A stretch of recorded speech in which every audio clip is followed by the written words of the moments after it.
We've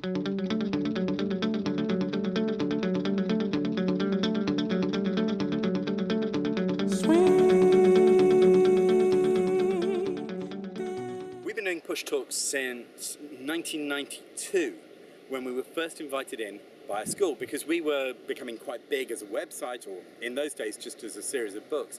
And then more and more and more schools started inviting us, because we found we were doing it in a slightly different way. We were bringing not only really good quality information, but also a bit of fun. So yeah, I'm here to talk to you about choosing a university, or choosing without a pin. First of all, anybody know how many universities there are in the UK? Give me a number. 86! Wrong. But thank you for playing. Here, have a pen. I will study there, in the middle of the North Sea. I will not study in the middle of the North Sea. I will drown. I will not get a degree. I will study at the nearest land-based university. Not a good idea. Not a good way to do it. Because here is a frightening statistic for you.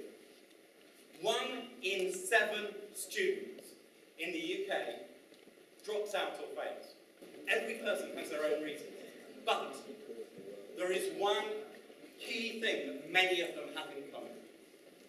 And that is expectations. What they think university will be like is not what it turns out to be. They've got the wrong expectations. Now, it might be that they had exactly the right expectations about university, but not the one they go to. It matters which one you choose. Because if you remember nothing else from this talk, remember this one fact. No two universities are the same. This started off as one talk about choosing a university. But over the years, schools have said, look, you guys are great, but can you do more than one talk? Can you do some talks on, for example, why go to university? Or about employability? Or about personal statements? And so now we have 12 different talks that we do, and we are constantly adding more, depending on what a school actually needs us to cover. People who go to university. Now, how many universities have they been to?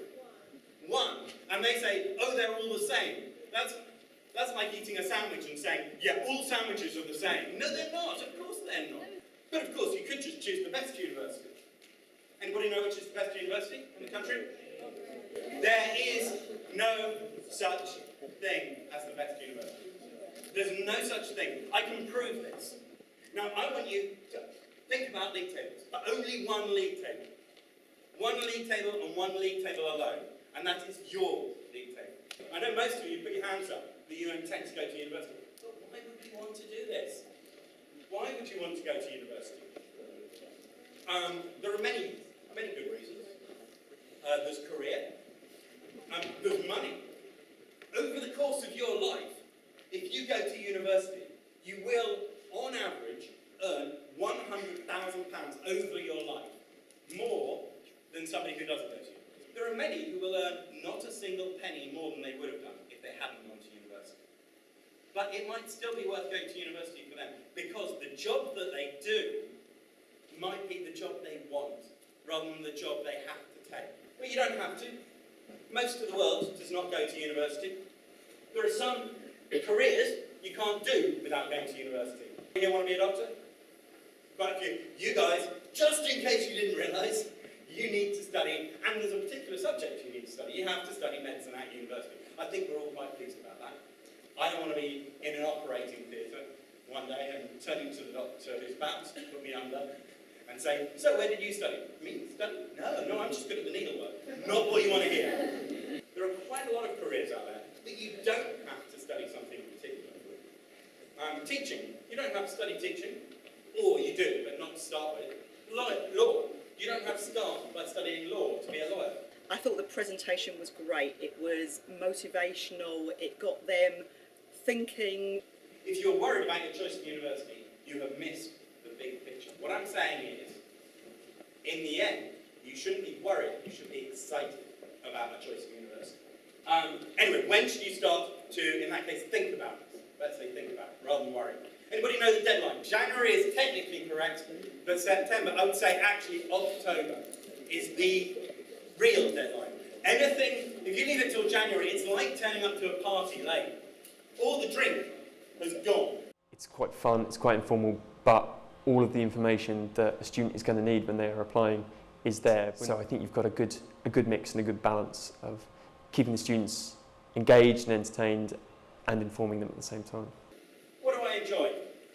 This is really important. Even you need to study something you enjoy as well. Everybody needs to study something they enjoy, even if they know what career they want. Because if you do a course that you don't enjoy to prepare you for a career, you're not going to enjoy the career, are you? If you don't enjoy 3 years of studying it, you're not going to enjoy 45 years of doing it. When your alarm clock goes off in the morning and it says 7, 1, 3, you think, I love those numbers. Those are good numbers. If that's not you, then don't study maths. It's often the only thing people think about when they choose a university. It shouldn't be, because there's a lot more to life than just the course. In fact, most of your time at university will not be spent studying. Even if you're studying really hard, 8 hours a day, that still leaves 16 hours a day, twice as much time when you're not studying. 20 years from now, you'll be down the pub with your mates and you'll go, oh, I remember this time at university, we had this lecture on the Nicomachean ethics of Aristotle. It was so fun. No. That is not what you'll be saying down the pub with your mates. If that's what you're saying down the pub with your mates, you will not be down the pub with your mates. You'll be down the pub on your own. You'll be going, oh, I remember this night at university. And actually, no, I don't remember the night on that one. I remember the morning after.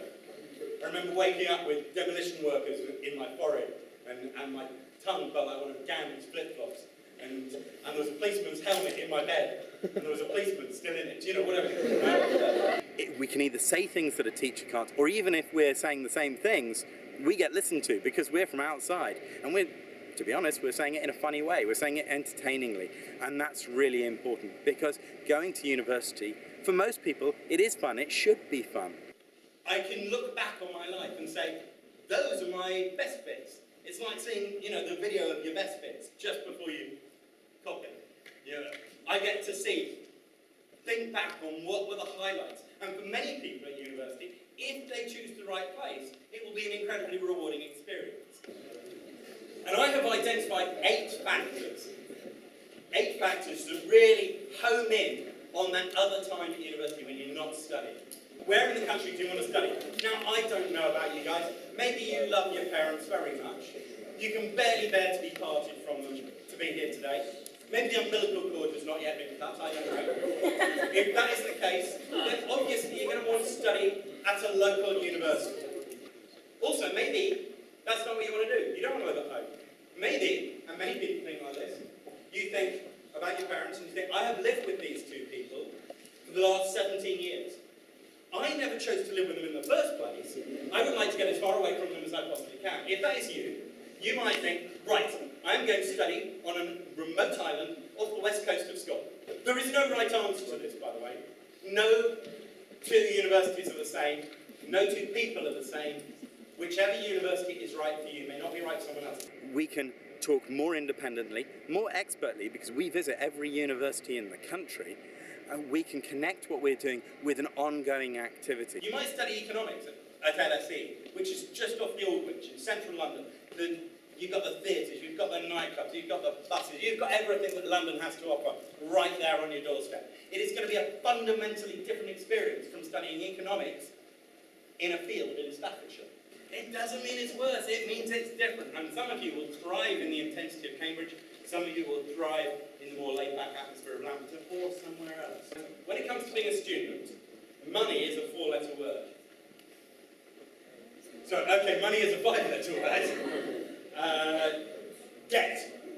Debt is a 4-letter word, and that is what you will have. You will not have money, you will have minus money. In fact, on average, you guys will probably owe £50,000 by the time you graduate. But it is nowhere near as much as the £100,000 extra you stand to earn. Also, it's not real debt. It's called a debt, but actually, there's something you should know. Although it's called a debt, you shouldn't think of it like that. Although at some universities, you will get given money. They will go, here you go, have a bursary. I think most of the talks that we bring in are more specific, whereas this is a very good introduction to university and the sorts of issues that students can research in depth for themselves. 20 people who have to share a kitchen which may be great. Maybe the shared kitchen is the social hub, and that is where you will make your best friends, you remain friends for life. It may be that's great. Or it may be that if you keep kosher, and all the people in your kitchen, they just love bacon butties, it may be that it's a really uncomfortable situation. Now, it may be that you don't want to live in a hall of residence. That sounds terrible to you. You'd much rather find your own place. Fine. Go to a university where that's the expectation, where you can do that, and where there's plenty of good quality, cheap accommodation available in the right location.